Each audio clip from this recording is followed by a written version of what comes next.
Let's go strictly commercial. 15 big hits, slick records, pop, rock. Mazzy here. Welcome back. Here's a list of 15 records that I quite like. Some have little asterisks because I don't like them all and I have a few issues with some of these records, and some of them I absolutely love. Now, these are albums, I don't think I've shown a lot of these except maybe one or two before.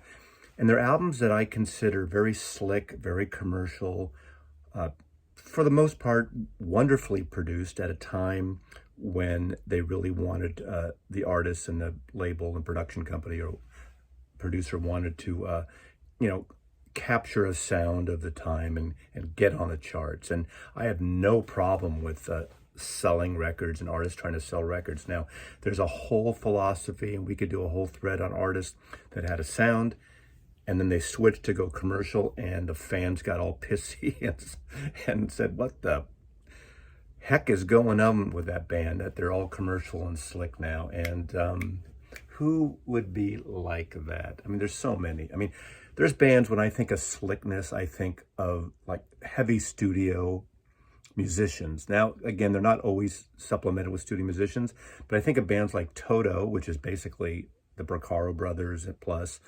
studio band, studio musicians kind of put this band together, which I don't like, but they're massively popular. Toto, 1, 2, 3, 4, 5, Roseanne and all that stuff. Journey, who, I could listen to a single on the end of a Sopranos episode series.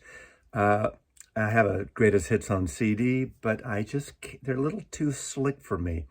So I go back and forth because I don't mind slickness, but I picked 15 albums here that are one comp, and I want to talk about the records, what I like about them, maybe what I don't like, and just showcase some records that I consider commercially slick, and we'll take it from there.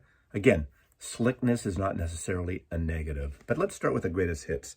Let's start with Jefferson Starship, Gold. Those of you who watch my channel know me coming from San Francisco, and not just because that the Jefferson Airplane were my favorite of the San Francisco late 60s bands. Obviously, I like Quicksilver, Moby Grape, The Dead, and so on. But there was something about Jefferson Airplane. They had a special from 67 to 69. A great period. I saw them live twice around that period. They were a fantastic live band. Won't get into that. But then Paul Kantner in the 1970, 71 did Blows Against the Empires, Paul Kantner, Jefferson Starship. Now, that was the genesis of Jefferson Starship, really kind of a solo project. And that album, which is one of my all-time favorite albums with Grace Slick and members of The Dead and David Crosby, Neil Young, and other artists.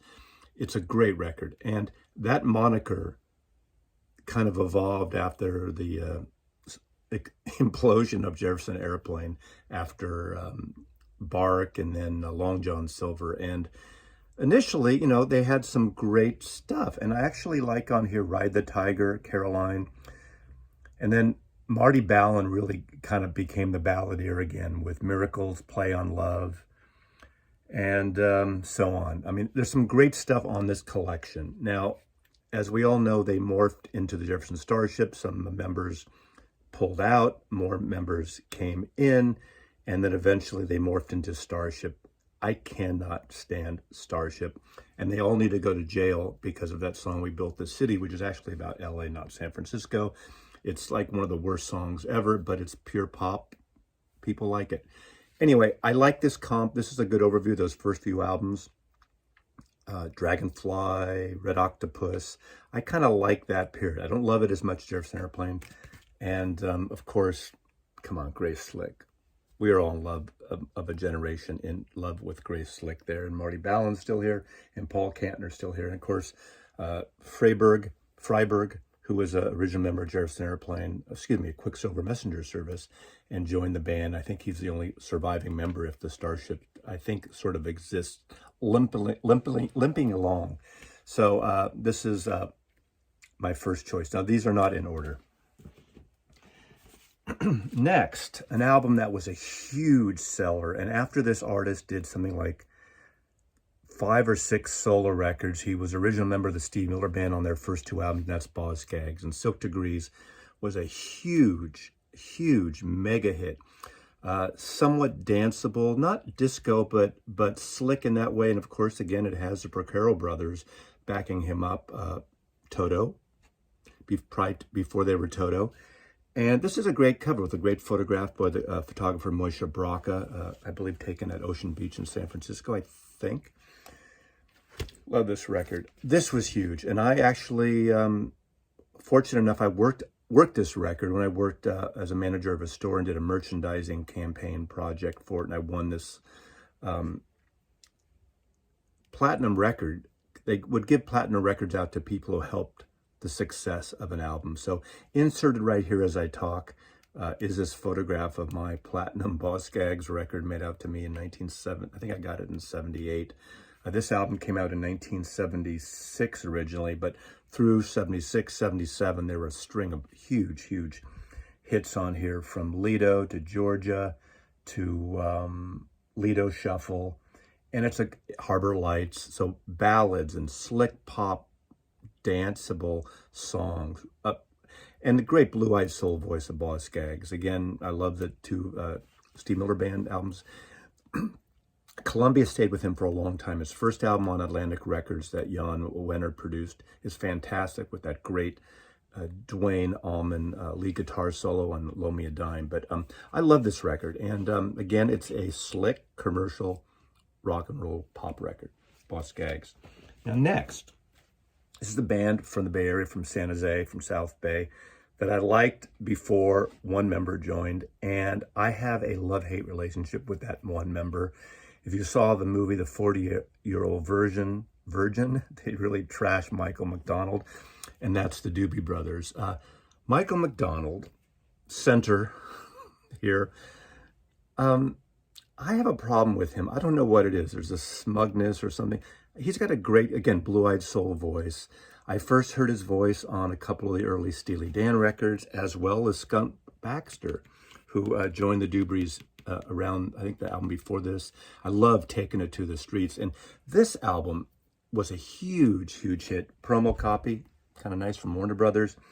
But Open Your Eyes, great song, Minute by Minute. What a Fool Believes.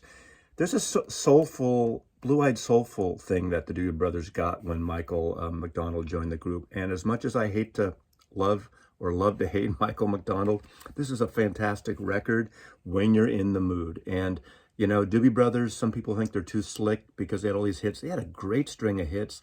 And again, these songs, these records produced by the great Warner Brothers A&R producer Ted Templeton, an original member of Harper's Bazaar, remember Feelin' Groovy? He was one of the members of that band, and went on to be an A&R producer for Warner Brothers Records, and produced Van Halen. So great producer. And the thing about these records, they sound really good. They're really well recorded for the most part. So Minute by Minute, the Doobie Brothers. I'm going to get some flack, but I'm sure there's some of you that love this period of Doobie Brothers. But, you know, you don't expect Mazzy to show it. I do straddle between very commercial stuff, pop stuff, and then out there stuff. But no excuses, Doobie Brothers, Minute by Minute. Next, the Bee Gees. I love the Bee Gees since the Bee Gees' first album, which is not really their first, but it's called Bee Gees First, on Atco Records with Holiday. Holiday is a song that got me, and to me, that's one of the best pop psychedelic masterpieces ever. And I really prefer the early Bee Gees prior to the Saturday Night Fever disco period, where their voices went up and high. And however, this is a pure pop masterpiece. This is, I believe, the album that came out after, the first album that came out after Saturday Night Fever, just exploded and was the biggest record ever. And this opens up with this great song, Tragedy. Tragedy just comes out with this bullet, like just ricocheting off, and it's such a great song. Heavily produced, majestic record. The Bee Gees, I saw them around this period when this came out on the tour at the Oakland Coliseum. The only time I saw the Bee Gees, and they were fantastic. I think it was the first Bay Area show after the whole Saturday Night Fever phenomenon. Spirits Having Flown, the Bee Gees. Fantastic, slick, pop masterpiece.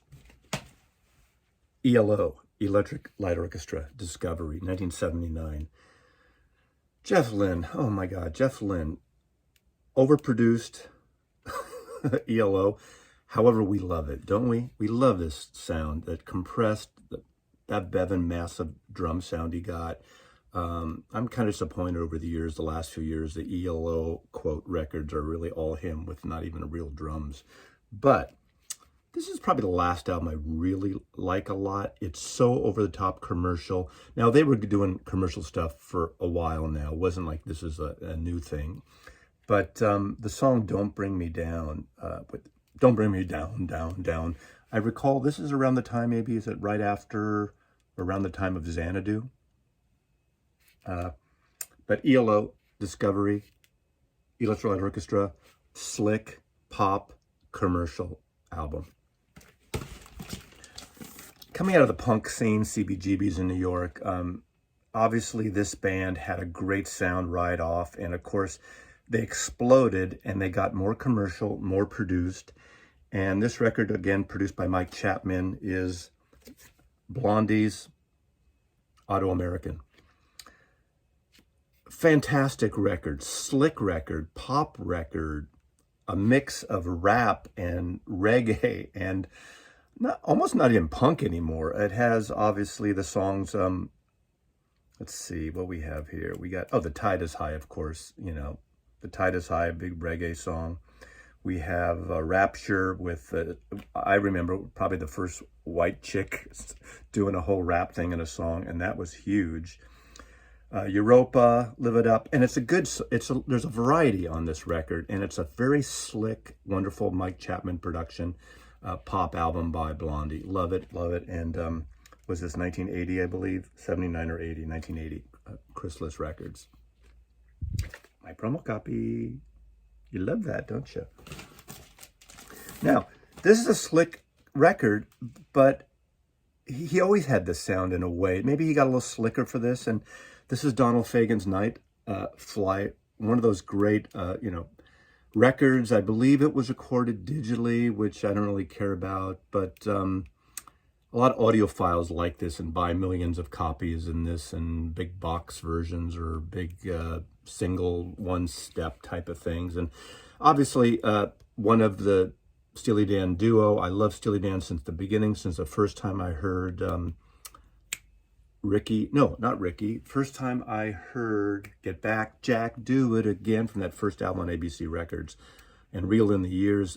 That might be my favorite record because it wasn't as jazzy, which I like the jazzy stuff. This is slick as hell. It's got the background singers. It's got all the great studio production and the great, perfect studio musicians on it. Donald Fagen's The Night Flight, slick as hell, commercial, wonderful record. Now, when I talk about commercial slickness, I could have pulled a Billy Joel record, but I only have Innocent Man from the Coleman collection. I only have a Greatest Hits. And, maybe I should have got that one where he throws the thing through the brick through the wall, whatever. I don't have it. So, in a way, he would fit in here, though. And as much as I like to kind of diss Billy Joel, I think he's talented. I think he's an Elton John follower, just my opinion. But people love his records. He makes great records. And I'll just say it that. Now, some people consider this guy yacht rock, but he's a favorite, and that's Huey Lewis and the News. And, of course, he was in a band called Clover, and the band Clover backed Elvis Costello on his first solo album. This is cover photo was taken at the 2 a.m. Club in Mill Valley, California, a place I lived in up on Mount Tam for a year back in the late 70s, and used to go to the 2 a.m. Club a lot. And Coffee Dave and I recently went there. It still looks more or less the same, with pool tables, kind of a sports bar type thing. And this is called Sports. What a coincidence, right? Slick, popular record, and of course it has I Want a New Drug, Heart of Rock and Roll. Is this the album that that Christian Bale kept playing in American Psycho? I can't remember one of these. This was from the Coleman collection. Still has a $6.99 price sticker. I never owned this record. This was huge record, big hits, lots of singles off it. Slick as hell, commercial, polished, and catchy. And that's all you can ask for in a pop record, right? Huey Lewis and the News. Never thought I'd show a Huey Lewis record. Now, you don't think of slickness that much when you think of this artist. And I was in this artist starting with his second album. But of course, and he had a lot of hits in the mid to late 70s. But all of a sudden, it exploded tenfold in 1984. And that's Bruce Springsteen's Born in the USA. I mean, this was a time everything was about dancing to, more slickness, obviously from the post-disco stuff. And there's always a 12-inch mix of long singles like Cover Me, the Undercover Mix, Cover Me Dub, Cover Me Radio Edit, and Cover Me Dub 2. And how many hits did this have? I mean, Born in the USA, Cover Me, I'm on Fire, No Surrender, Glory Days, Dancing in the Dark. It was such a dance thing, and it's so slick, so commercial, and a fun record. But this is one of those records I couldn't listen to for many years in terms of my Bruce Springsteen fandom and fan. It was a little too polished for me, commercial, but it's a great record, so it fits in this one. Now, Rolling Stones, to me, okay, this whole, was this 1983 or 86, and he was produced by Steve Lillywhite, producer du jour, great producer, a lot of the British acts, new wave acts at the time. A lot of people don't like this record, and this is called Dirty Work. There's some good stuff on it, and I actually like their version of Harlem Shuffle. I always like that Tex Avery style of animation on the video, and that was all over MTV at the time. But a slick, polished record. Stones, to me, got a little lost around this period. Didn't know what to do. They had no direction. Their originality, I think Mick and Keith were lazy as songwriters and just wanted to play and then do the big tours and stuff, and they weren't very creative. Mick just wanted to hang out on at Cannes and the south of France, and so whatever. Stones.